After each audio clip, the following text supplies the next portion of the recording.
Yeah. Okay. Well, good evening and welcome to day one of the 2021 Seniors Week. We hope that you've been enjoying your day so far. We are delighted that you're able to join us tonight for tonight's presentation with the City of Chestermere Community Services Community Development Facilitator, Craig Mcleod. Craig is talking about community gardens. Craig is an avid gardener, and when you cannot find him, he is in a garden somewhere or a golf course, planting flowers, or maybe digging holes. Over to you, Craig. Thank you, Sharon. Welcome, everybody. Glad to have you. My name is Craig, like Sharon said, and I'm here to talk about gardening and gardens. Now, there's a couple of things that I'd like to kind of point out. We're going to have a couple of videos, and we're going to have an interview, and I'm going to share some tips and tools, tricks of the trade, that's hopefully useful for new gardeners starting out or seasoned gardeners that have been around a long time. Hopefully they'll learn a few things, and I've got a bunch of tools here that I'm going to be talking about and showing everybody. So first of all, I'd like to talk about research on gardening. Basically, research is telling us that gardening is good for one's health. It improves somebody's mental health, it improves and helps people's physical health, and it helps really with just feeling good about doing something for yourself and working in the garden and working in the soil and growing something yourself. And it just really adds to one's life and well-being. Now, to let everybody know a little bit about what I take care of, there's two community gardens here that's just in Chestermere. One is a rural garden. Our rural garden really started in 2011, so this year is its 10th year anniversary. And this garden is located on a private acreage that is in partnership. It's owned by Devona Nagy, and she's in partnership with the City of Chestermere. And what we have out there is 27 plots where gardeners come from all over, from the city, from out of town, and they plant their gardens there. It's located just south of Chestermere High School. And it's on, like I say, an acreage where gardeners come and they plant their seeds and everything else like that, and they have beautiful gardens. One of the things that I'd like to maybe say is out there, people are just like a community. Everybody helps each other, they share seeds, and they have fun together. Our second community garden is located here in the city. It's just off West Lakeview Point on the corner of West Lakeview Drive. And there we have 34 plots. And again, same thing. People come there to garden, they're raised garden beds, and they come there to plant and share. And again, they get to know each other and they become a community with each other. Now, a lot of people ask me, what's the most commonly grown things in a garden? So we have a wide variety of planting and crops and everything else like that. Some of the most popular though, beans, lettuce, peas, carrots, potatoes. People just love their potatoes. Radishes, onions, squash, zucchini, cucumbers, and the most popular, tomatoes. Everybody loves their tomatoes. Now, did you know tomatoes, they can pass for a fruit and a vegetable? And so a lot of people didn't know that, but they're most commonly known as a vegetable. Anyways, I'd love to show you more, but right now I'd love to show you an interview I did with Devona Nagy out in at a rural garden site, and we'll show you that video right now.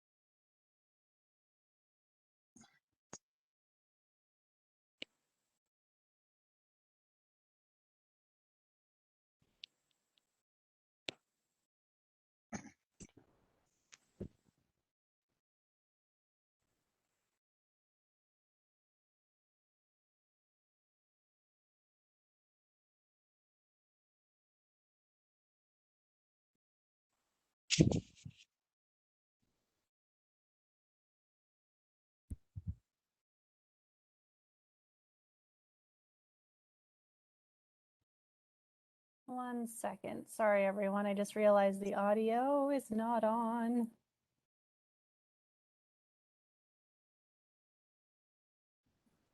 Just give me 1 moment.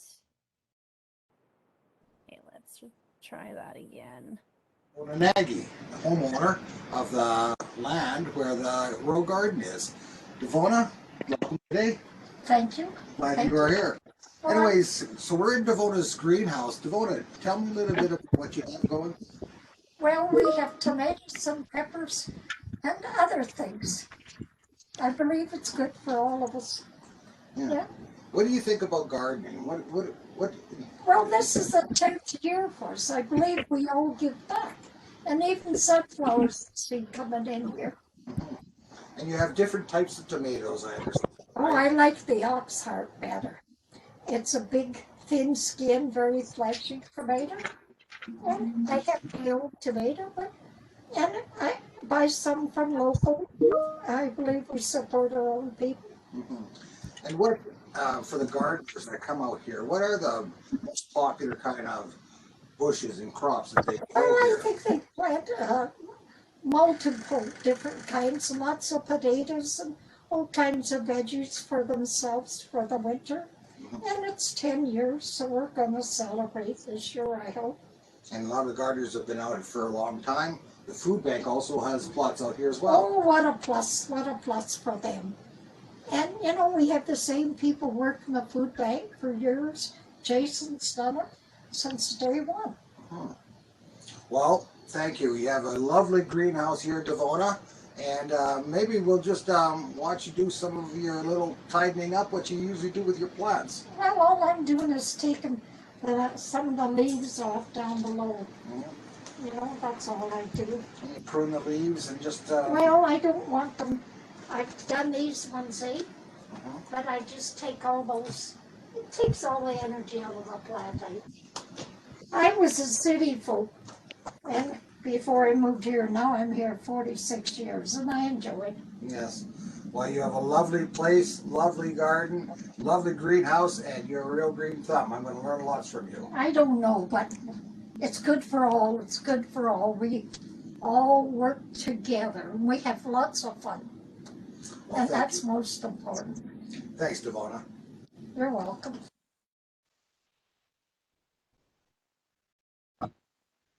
Now, isn't that great?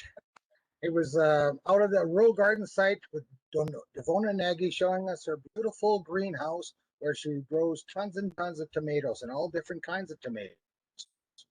So right now, I'd like to do a little bit of a segment on the typical tools that a gardener uses and needs. Now, this is good information for the gardeners starting out, gardeners not knowing what to buy. Look, many gardeners have asked me, what do I need and everything else like that.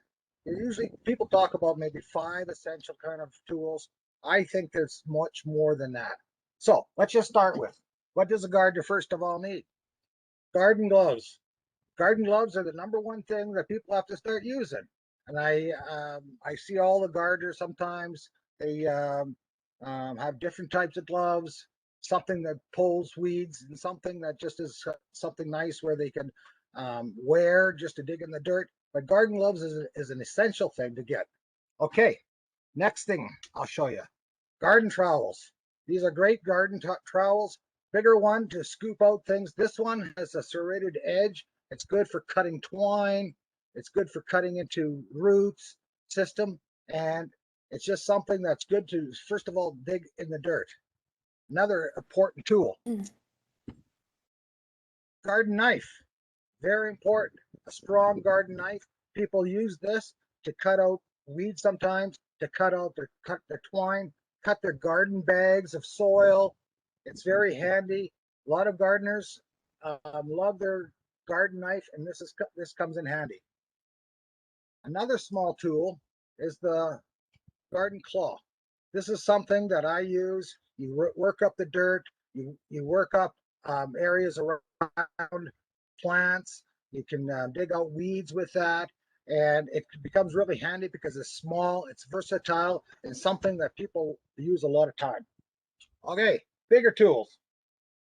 No gardener would ever be without a pitchfork, a nice hefty pitchfork, something that you dig in the dirt, something that you turn up the dirt with, and something that you can use for when you're harvesting. You dig out your potatoes, you dig up weeds, you dig up all different kinds of stuff. A nice hardy pitchfork is a must need for a gardener. Okay, what do we have next? I'd like to show you a couple shovels now. This is just the small spade. It's very useful and handy when you're digging out, again, roots, digging out plants, digging out weeds, gardens, stuff like that. It's small, it's versatile, and it's something that comes in really handy. However, my favorite is the long handle spade. Again, round spade head, long handle. These are very useful because you get more leverage and being able to dig out dirt, dig down deep, and dig out the weeds, and dig out your, again, your crop and everything else like that. Long handle, very hardy. It's their very thick handle, and it's something that you can get a lot of leverage in when you're pushing into the ground. It's something that's very useful. No gardener would go without a hoe. Hoes are very useful. Hoes, you can make your rows with your lines, again, chopping out weeds, chopping out unwanted kind of plants, and something that becomes very handy when you're making your rows or when you're cleaning out your garden and everything else. This hoe is very handy. This is something that I like to use when I'm in the spring, when you're digging up your garden plot. There's sometimes grass in there, there's sometimes weeds in there, and after you dig it up or churn up your ground, you can hoe it out like this. It's got a long handle on it. It's very handy when you're working your garden, and you can take out all the grass, all the weeds and everything else like that. It's very handy for doing stuff like that.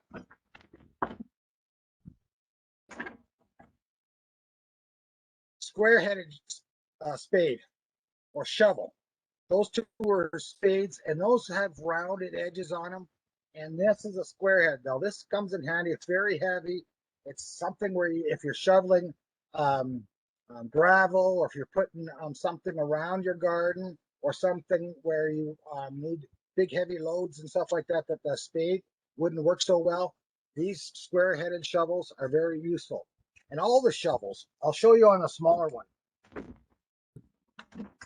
All the shovels are best when they're kept sharp. To sharpen a shovel, a lot of people, they file it, rasp it or file it, chisel it, and they keep a shovel sharp. They do both sides, and that's very handy and very important, because when you're working the garden, you need something that will slice through the dirt, something that will, make your job easier, and keeping a sharp shovel is most important. Last, the good old rake. Rake, again, something that where you're churning up your soil, you're raking out dead grass or leaves, something like that. You also can make your furrows in your plot when you're planting your seeds. People use rakes for multiple purposes, not only the raking, but also this side to make your furrows for your seeds. And that's something that's very important and very useful. So there you go. There's a whole list of garden tools for people to know of, and there's many, many, many, many more. But those are some of the essential ones. Those are the ones that will get you started, keep you going for a long time, and then you'll discover many, many different types of tools, because there's many, and people create them all the time. Tools that they make to cut off the tops of their produce, stuff like that. So keep in mind, those are the tools to start you out with. Those are the tools that you will need. Okay, one thing that I want to show now is a very important part. It's a video by this gentleman by the name of Kevin. We're going to show the video of how to start your garden, how to prep your garden in the spring, and how to get it going. Let's shoot that.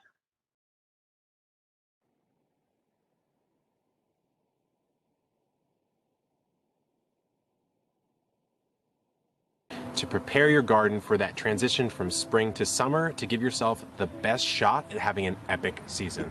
Kevin Espiritu here from Epic Gardening, where it's my goal to help you grow. And summer is coming. It's the opposite of Game of Thrones.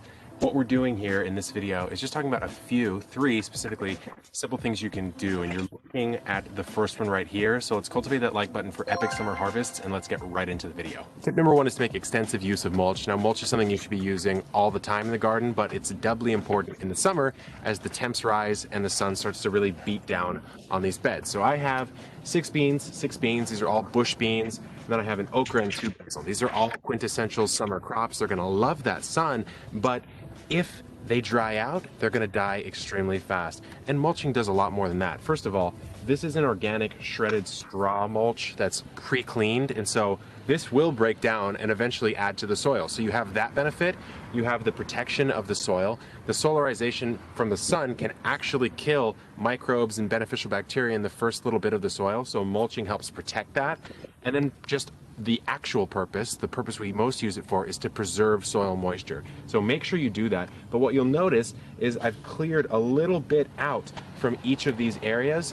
And the reason for that is you don't want wet shredded straw or whatever other source of mulch that you choose to use just butting right up against your stems, because that can really introduce disease or rot if water is just pressed up against that living tissue. So avoid doing that, but otherwise you must mulch in the summer. Another thing you can do is, if you have plants that are going to go from spring to summer and make it through that transition, you still sometimes need to come through and clean them up. So I have my African blue basil bush, which is one of my favorite varieties of basil and favorite plants in the garden right now for its pollinator abilities and just the general smell and beauty of it, but it was getting really unruly. So what I did is I said, okay, it's a nice globe-shaped bush. I'm gonna cut the half off that's blocking the sunlight from the actual soil in this bed.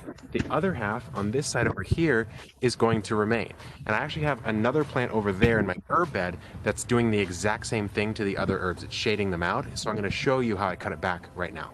So here's my other African blue basil, and honestly, even just right here, the smell is absolutely amazing. The pollinators go crazy for it. But as you can see, it's taking up, I would say, about roughly a third of this entire herb bed, which is a little too much for my liking, especially as I think about planting some new stuff for the summer. So what I'm going to do is I'm going to say, okay, what am I blocking?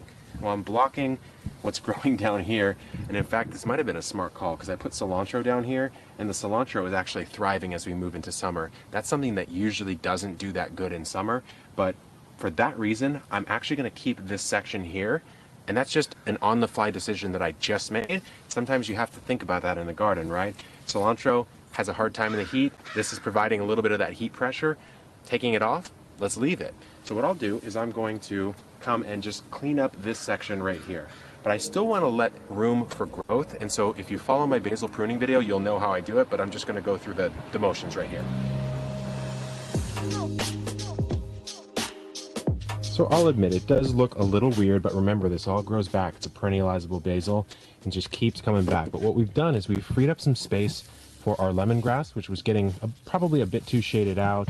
We've freed up some space for the oregano, and our cilantro is still growing under this little basil shade cover. And so we freed some stuff up while cutting it down and preparing it so I can plant in some more herbs right there and right there. These beautiful cosmos will also make it through summer, at least a little bit of it, but by deadheading some of the spent flowers, we're going to stop the plant sending any energy towards these things that have already had their day in the sun, and we were going to route more energy towards all these budding blooms that are yet to come. By the way, don't forget to compost, guys. Even if you're passively composting like I am in this bin right here, I still like to cut these down just a little bit, because that will help them eventually get broken down. Remember, it's a static pile, so it's not using any heat, but I still like to do a little bit of extra work for all the life that's going to be breaking these bad boys down.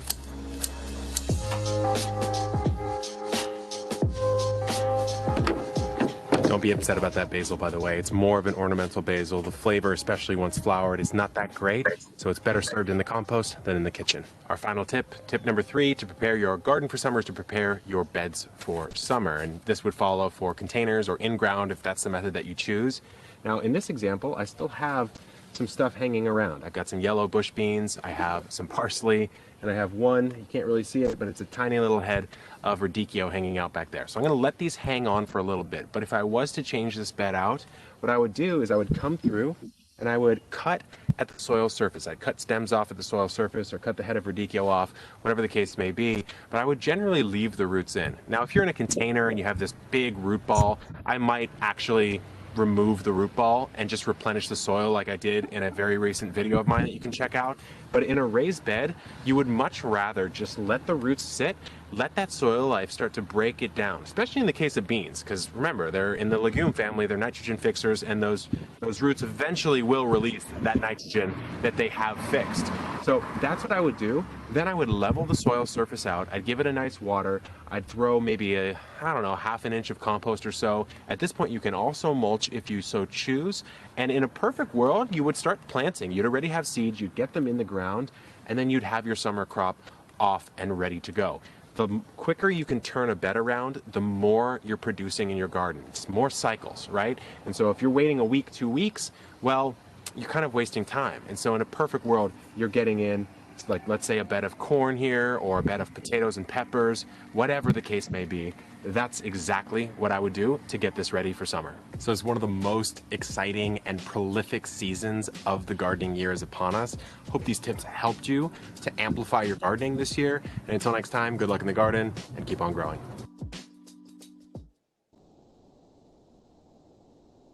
Wasn't that great? I hope everybody was able to see it. I hope it ran good for yourselves, and I hope you learned something. Next thing I'd like to talk about is container gardening. A lot of people don't know what that is, but just let me tell you what that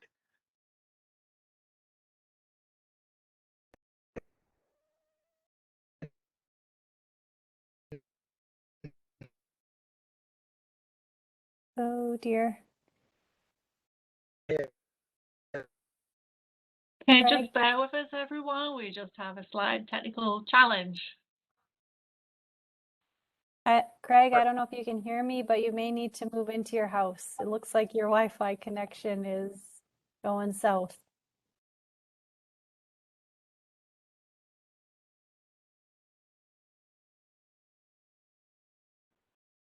Okay, well, Craig, are you there? Am I connected now? Can you guys see We me? can. Yeah, yeah. Okay, so we'll try it again. If we got cut off, sorry, people. Sometimes technical. Oh dear. Okay, Craig, I don't know if you can hear us, but it's happened again. Okay, while we're just waiting to hear back from Craig, what do you think so far? He's back. Can you get those container gardening down?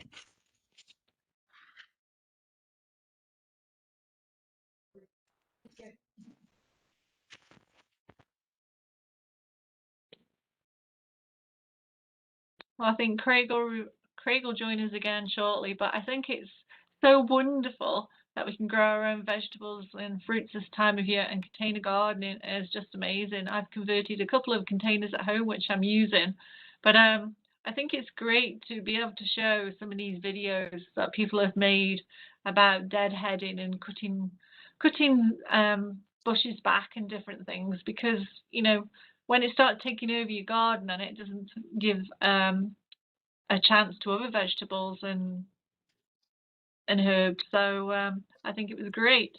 Okay, I think Craig is back. You're back. Am I back? Yeah. Okay, Take great. it away. Take it away, Craig. Sorry, everybody. Again, so I'm kind of in another location, less windy in here because I'm in my house right now. Container gardening, again, going over it.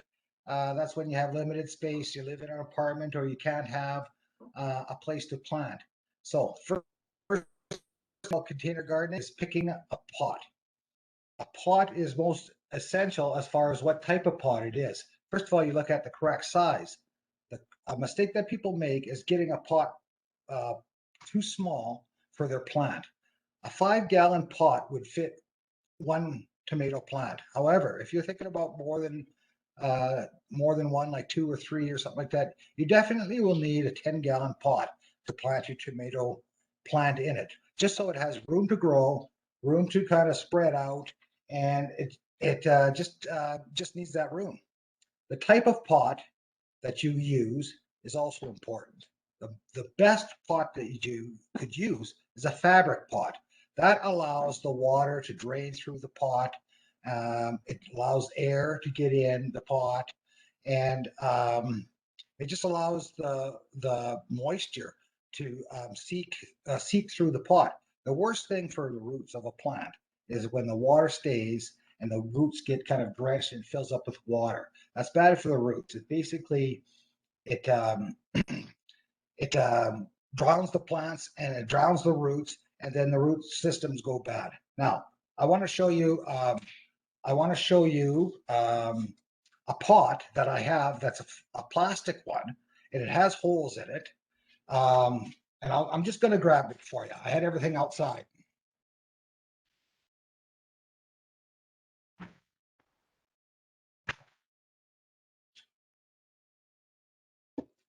Got it.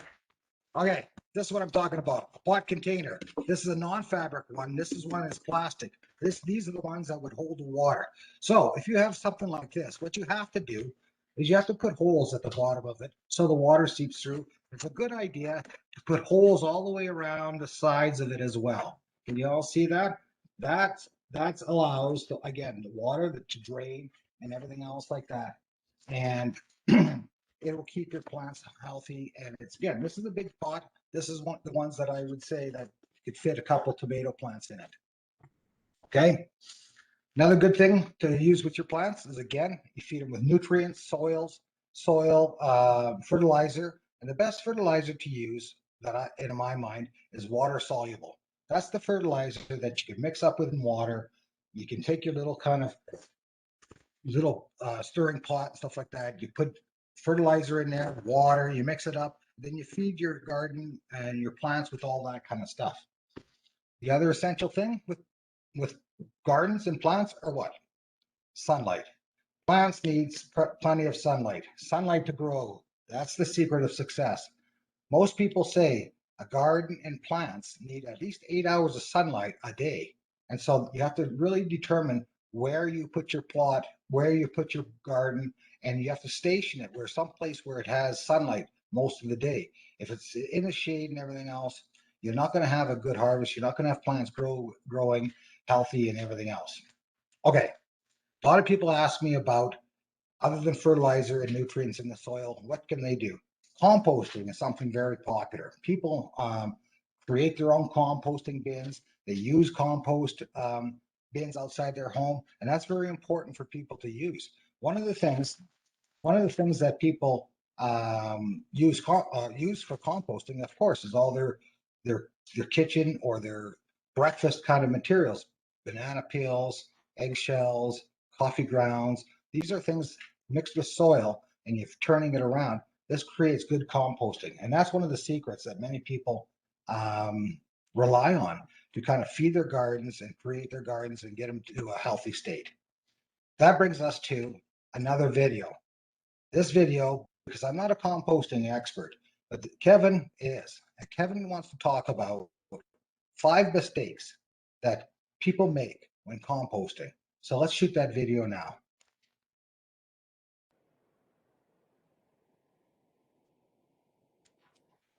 This video, we're going to go over 5 common mistakes you'll run into and how to avoid them. Kevin is here from Epic Gardening, where it's my goal to help you grow a greener thumb. And compost on your property certainly is part of that. Here's a design that I built for the new homestead. It's a 3x3x3, so a cubic yard or a cubic meter-ish of space. I have these nice little slatted 2x6s here that you can use to kind of tell how full your bin is, as well as access the bin easier. So if you guys want, I'll do a video on that, but this is about the mistakes. We need to avoid them to get amazing Epic Compost. Speaking of, cultivate that like button for Epic Compost, and let's get into the video. Mistake number 1, not so much an error of knowledge, but more one of omission, and that would be not turning your compost pile. This is an aerobic process. That means with oxygen, all the microbes, bacteria, all that stuff down in the middle of this pile needs oxygen to keep reproducing, and that reproduction is what's causing the heat. So what you like to do is come in, get your shovel in there, give it a nice turn every so often. In a perfect world, once a day, but we're not doing that. I'm certainly not doing that. Once a week minimum, I would say, is probably your best bet. And I have a better tool than this that I just found, so let me show you that real quick. This right here is a compost aerator. It's very clever. What you do is you just put it down, twirl it, it'll bore itself down there into the soil, into the compost mix. When you get deep enough, pull up, and you've released some of the material in the middle up to the surface, and of course, the stuff on the surface will fall down. Doom, pull up, look at that. Get a nice core of compost out of the middle. Nice hot leaves here. We know that that process is working. So again, once a week or so, just make sure you turn your compost pile. Mistake number 2 is putting the wrong things in your compost pile, but also the right things in the wrong amount. So it's just an overall mistake of putting the wrong stuff in. Now, as far as the wrong actual ingredients to avoid in general would be things like bones, meats, dairy, oil. It will break down, so don't get me wrong. It's possible, but it's just not ideal. There's other ways you can do that. And in a bin like this, you don't want to attract vermin or pests. So I would avoid that. But then even the right stuff, let's say you just mow the lawn, you have a bunch of grass clippings. If you put those in a high enough amount all at once, it's going to mat and go anaerobic and rot and not be a good ratio. So what I would do is layer in different things. You want different textural elements. Leaves, great, nice and fluffy. These little bits of material here, these are like shredded redwood fines. These are very, very small, and so there's not a lot of gapping between them. So you don't want to just layer a huge amount of those. So leaves, some wood chips, some food scraps, just pepper it up, mix it up. I like to go about 2 to 1 on my brown ingredients to my green ingredients. Brown being your carbon rich, green being your nitrogen rich. I wouldn't stress too much about achieving that perfect carbon to nitrogen ratio, like many will say. I think roughly 2 to 1 brown to green by volume is a good amount. Just avoid those problem things and you're good to go. Mistake number 3 is not managing how moist the compost pile is.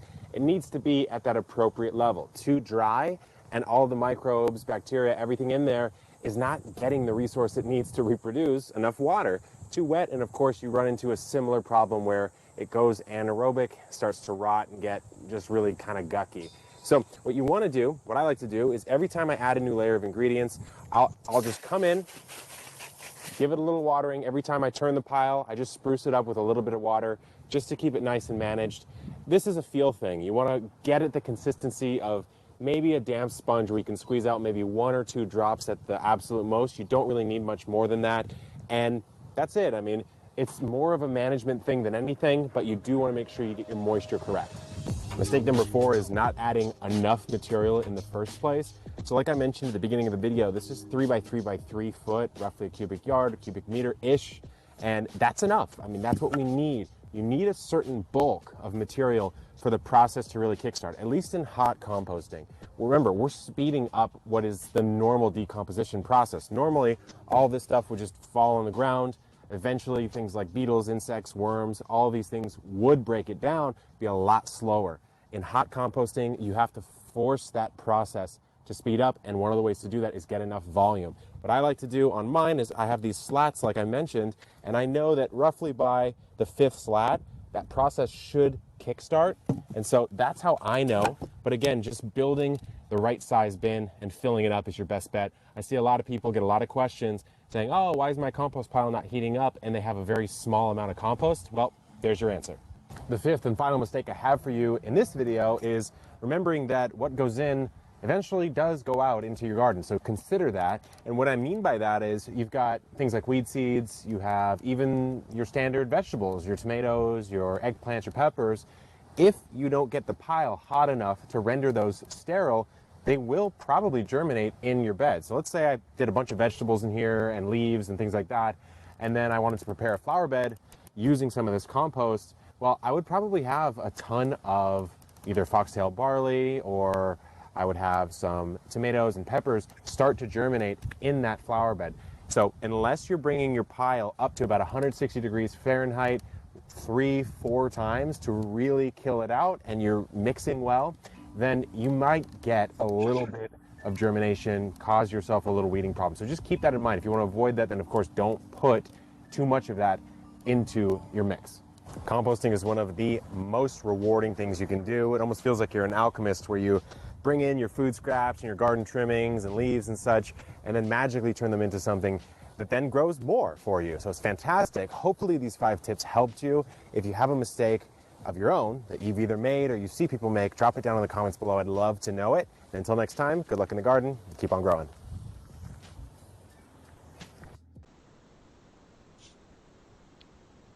Now, interesting, composting. I'm here with my pitchfork.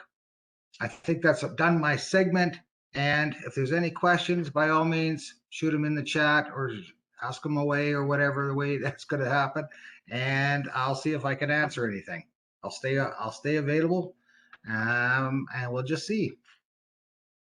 Well, Craig, what can I say? Thank you so much for joining us. That was extremely informative. And probably like most people on this call, we cannot wait to get out and grow some vegetables now and do compost the proper way. Who knew? I had no idea. So if anybody has got any questions, the right-hand button, below button, there's chat, or unmute yourselves and ask away. Hi, Craig. It's Claire. Hi, Claire. I'm thinking you forgot one of the most important gardening tools for us old folks. Did you notice Watering that? can.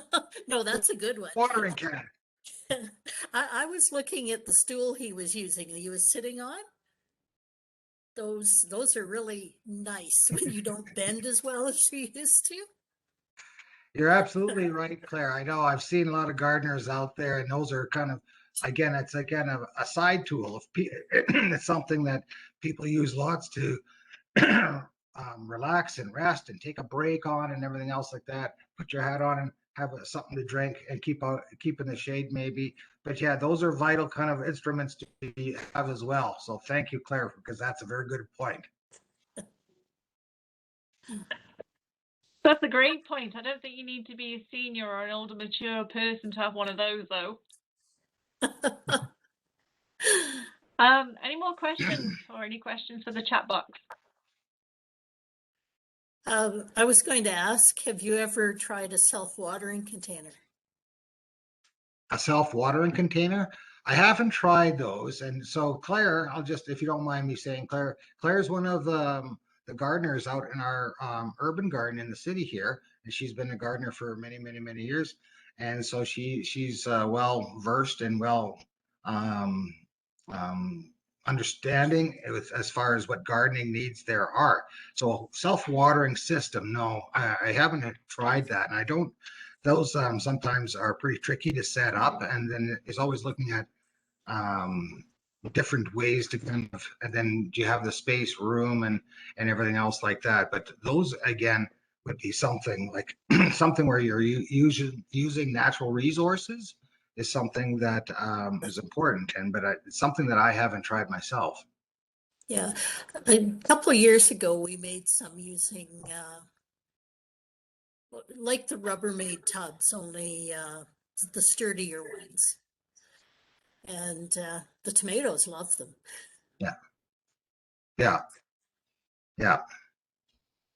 You know, and there's things like, there's a lot of useful tips. What I encourage people to go to, there's a couple sites, Eric, with the Epic Garden, that's his link, I think. But there's also a good site, the Rusted Garden. It's a site that people go to a lot. The Rusted Garden, it's called.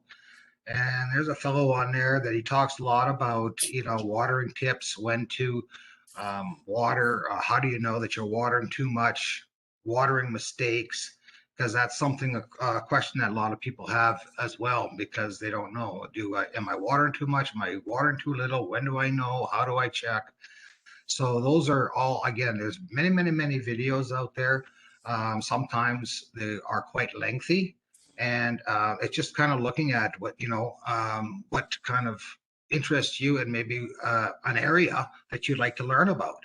And so those two sites, the Rusted Garden and the other one, the Epic Garden, I think those are good sites to go to if you want to learn a lot about different things, even different seeds, when to plant seeds, and when to start the seeds inside the house before the spring comes. Those are very important tips, but we couldn't fit everything in here.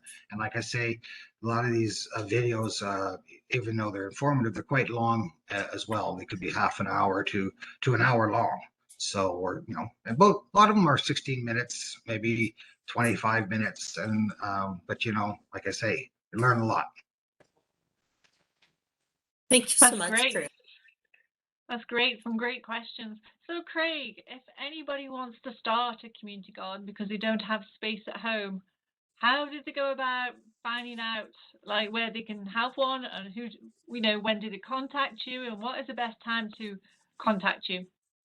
I'd be glad to talk to anybody, if you go to the Chestermere website, community programs, our gardens are there, and my email is there as far as my contact, and I'd be happy to talk to anybody about, again, if they're interested in a garden plot, how they work, how it was set up.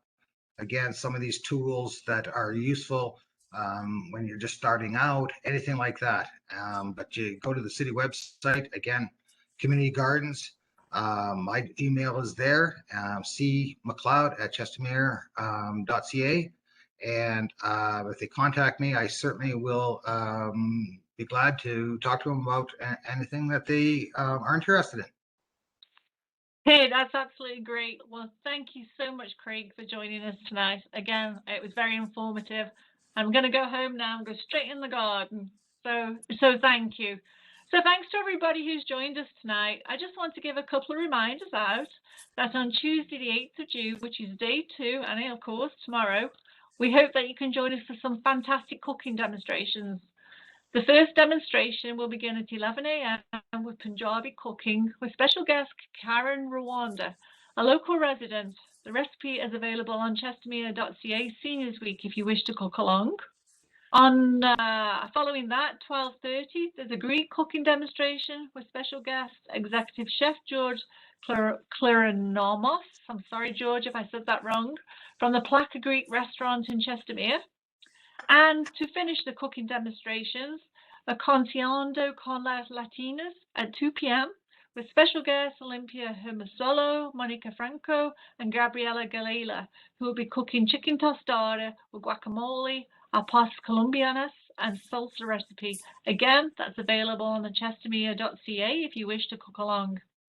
Just rounding off the day tomorrow, we will be having our special guest, Kay Clark, from the Chestermere Historical Society at 6:30 p.m. for a presentation on Chestermere Hall history.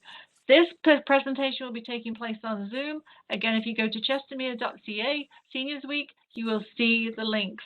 So thank you very much for joining us tonight. And if you joined us throughout the day, great to have you on board with us again. Wishing you all a wonderful evening, and we look forward to seeing you tomorrow. Good night. Good night. Thank you.